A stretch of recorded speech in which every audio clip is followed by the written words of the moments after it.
John and Jeff Snyder talked a lot about this Rey thing.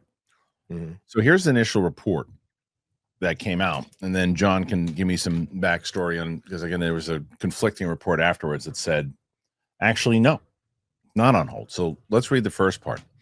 First part is from Garth Franklin, and this is Friday's article that came out and said, new Jedi Order, the film is on hold again. Documentary filmmaker Sharmeen Obaid-Chinoy's untitled Star Wars film, dubbed New Jedi Order, in some circles is apparently on hold again. Earlier this year came the news that George Nolfi was tackling the script. Damon Lindelof and Justin Britt Gibson penned the original script and the leftover creative differences. Then Peaky Blinders creator Stephen Knight took a shot trying to crack it for well over a year with multiple drafts submitted. By September last year, the project was put on hold and Knight exited, which makes me so sad. I would have loved to see what that movie looked like. Then Nolfi came on board in January and things seemed back on, but it wasn't clear how much work Nolfi had done with the script. Now, scooper Daniel Rickman says today the Rey movie is on hold today, as both the Sean Levy and James Mangold movie are moving forward first. The project is not canceled, just temporarily on hold. Daisy Ridley's Rey, now going by the name Rey Skywalker. Who are you? Rey. Rey, ho! Will be key to the future of the franchise, with the character expected to appear in the new trilogy. That's who's that? My mother? Anyway, that's Simon Kinberg. Simon Kinberg. Hey, Simon Kinberg, what's up? Blowing it out. Simon Kinberg coming in hot. Coming in hot. Coming in hot. Simon Kinberg with Sarah J and Lisa Ann. The project may end up having an impact on this film, which is said to be around 15 years after the rise of Skywalker, with Rey training the next generation of Jedi. Rey ho! Anyway. Look, we can have Bill Burr in Star Wars. We need to have a New York in Star Wars. Yeah, that's who she is. Rey ho! My favorite. Skywalker. My favorite. What you doing out there? Shopping?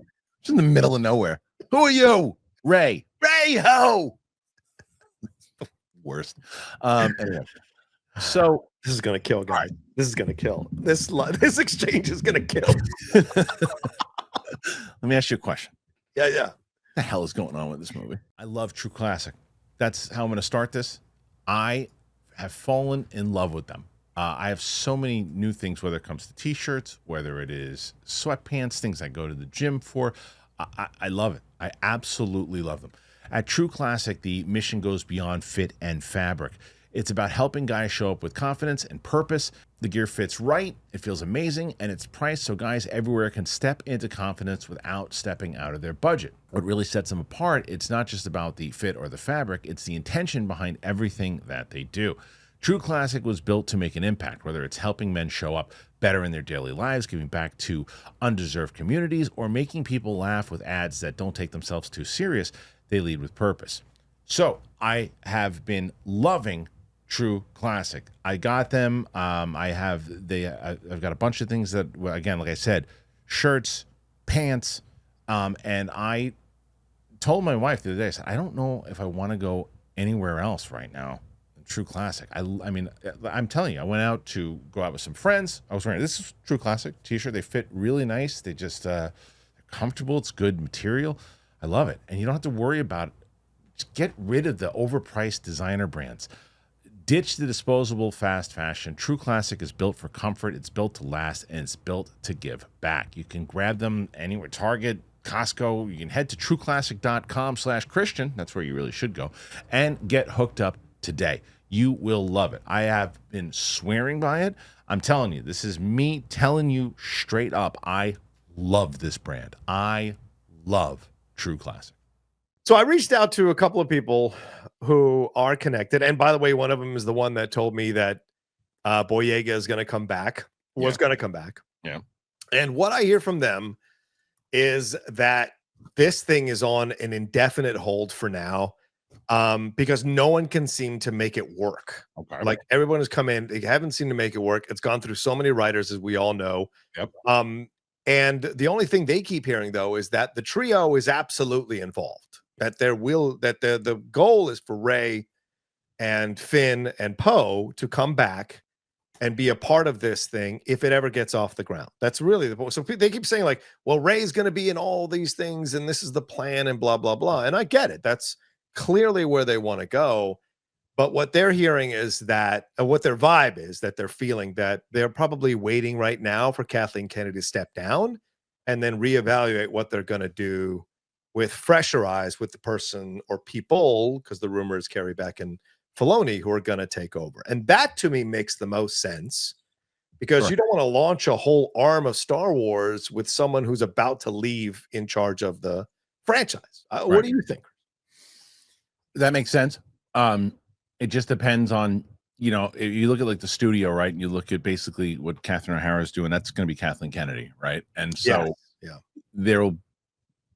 that's my issue. One of my issues with the Filoni and Beck side of it all is because it's just that trilogy of people, that triad, whatever.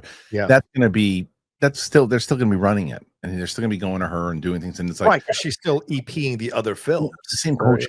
It's the same coaching system. But if that coaching system is in play, and it looks like they signed on Daisy Ridley for like $12 million to do a movie, right? So they're going to utilize her one way or another. And I honestly think that they should. I think that she should get a shot to do more stuff that people really like. I liked her in the movies. I thought even the shit ones, I think she was great in them. Yep. Agreed. And I want to see more from her. I do not. I think we both agreed that Chinoy's not going to do this movie. No, she will not be doing this film. But what the movie will be, and the other side of it is that Kinberg will probably be doing this trilogy that they're putting together, which is hilarious, by the way, where they did this big announcement. We're not doing trilogies anymore. We're just doing standalones. What else is coming out? The Simon Kinberg trilogy is still coming out. And what about the Rian Johnson one? That's still happening. That trilogy. See, now why can you call out her double talk and I can't call out James Gunn's double talk? I mean, come on. This was an announcement that came out at she contradicted herself within 5 minutes. So does James. Yeah, but here's the difference. Here's the new shot. Here's the new shot. Oh no, the difference is that we keep seeing this, and then you get fair. There's a track record. Yeah, totally. And bad receipts for the last, and we haven't had a movie since 2019. That's true. So it's very different. There's no game tape yet as an executive on James Gunn. One animated show that he did. He's had no preseason tape, but not no game tape. Right. There's no game tape. That's why I said we got to wait until Superman. But I feel like, yes, you got to utilize her for sure. Now, talk to me about the Jeff Snyder side of this, because Jeff says that it's not on hold, right? No, Jeff says that it is still they're still in motion with it. They're still planning on doing it because, like you said, they signed her the $12 million contract, and that there's a plan for her to be in numerous projects. For Rey to be a big part of it. So as far as he's hearing, it's still going forward with that mentality, right? Right.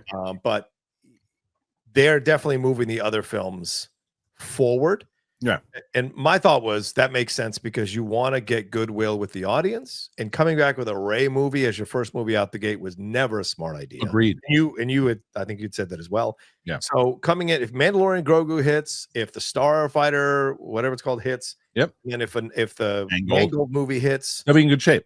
Then you can bring a Rey in, because you know what? You've laid the groundwork 100% for Rey to return, don't you think? That I agree with. I agree with that strategy. Yeah. And I think that, it allows you to get it right. You don't because we don't even know when they're coming out. I mean, it looks like the first movie is coming out next May. Starfighter Grogu, yeah, and then Starfighter is 2026, isn't it? Right. Is it December 2026 or is it 2027? I think because it's shooting. It's shooting this year. So so we might get 2 Star Wars movies in next year. They've already cast. They start shooting, I think, by soon. So I don't know. Memorial Day 2027. 2027. Okay. Which makes sense. Okay, so let's say right now, 2026 is Mandalorian and Grogu. 2027. Yeah. Starfighter, right? Yes. 2028. Mangold. Right. Gives you 4 years to put together a Rey movie. And the beauty is, even as she gets older, it could benefit the character 100%, right? 100%. Yeah, it's not like one of these things. You're like, oh man, you got to hurry up. Rob Pattinson, he's 40 years old. You're gonna Batman year 3. He's gonna be 40 years old. You got to change the story. With Rey, it's like, yeah, look, we're going to do the story 10 years after because it's 10 years after. We're going to do the story 15 years later because it's 15 years later. And it could benefit a wiser Rey of what she's been doing. And what it also allows them to do, at least in Starfighter, is it allows them to set up what the world and the universe is 5 years later after Rise of Skywalker. And it allows you to go, okay, she should have a cameo in that film. Of 100%, right at the end. That's what it feels like, right to me. Yes, I agree. They should have a cameo. So it's like, okay, well, but do it in a way that you're not promising what the next movie's going to be. Because if you do that, then you're in trouble. Then you're handcuffed. And you're handcuffed. You got to make the movie or whatever it might be. Have her show up. Once you have an idea, you have a gist of kind of where you're going. Right. Okay, then fine. But you got to be very careful on how you do that. Yeah, hand off the kid possibly to Rey to be trained as a Jedi and all that. Yeah, I mean, the thing is, we're looking at 2030, right, for a Rey movie at this point. Looking at the schedule, if 2026 is go, like I said, I want to limit the amount of projects we're doing. Mandalorian Grogu is 2026, 2027 is Starfighter, 2028 is Mangold, so 2029 would be this. What's 2029? I would skip a year and go to 2030, and that way you've got 5 years. And here's the thing, 5 years. Now, remember, what happened with the prequel trilogy, right? Everybody over the age of 25 or 21, for the most part, did not like. I know you're saying. I mean, being generalization. I know where you're going with this, yeah. So there's going to be more time for people to have separation from the last movie, which came out, as you said, in 2019. It'll be 11 years. So a lot of those kids who enjoyed the film, the sequel trilogy, who are 7, 8, 5, 6, 7, 8 years, 9 years, 10 years old, are now going to be the loud, vociferous 20-year-olds or late teens who essentially made up the fandom of the prequel trilogy. So they will be louder in welcoming back Rey, welcoming back Finn, welcoming back Poe. And I think that's a way to play the long game here in this situation because there is precedent for that. There is. I mean, I still think that the thing is, though, by 2026, and remember also, Daisy Ridley's not going to be waiting around. She's going to be doing other projects and other things too. But I wonder what the contract is like, the $12 million. How does that work? You're going to probably want to lock her down. And if you're Disney at that point, you're making money on Mandalorian and Grogu and those other movies hit. I don't know if you're going to want to take that year off. You're probably going to want to put it out there and and deliver. But you could, but they might not want to do that. We'll see. Let me ask you a question. Do you think a Poe Dameron Disney Plus series or a Finn Disney Plus series makes sense to kind of fill in the extra stuff for them as characters that you would want to see? Like if you had a Finn series in 2020, who's show running it? Oh, that's a great question. That's a great question. That's a magic question. It's like who's writing it, who's show running it? It's like, because I will never say no outright again, because when Andor, who wants an Andor series? No one needs that series. We know what happens. He dies. And then it's like the best thing they've done in a long time. So it's like, you can't, I got to know who's involved. It's the same thing we were talking about coaches. Right? Who's the coach? What's the lineup? Who's the players? So, the answer is depending on who is running it. Yes. Depending on who's running it. No. Good answer. You know what I'm saying?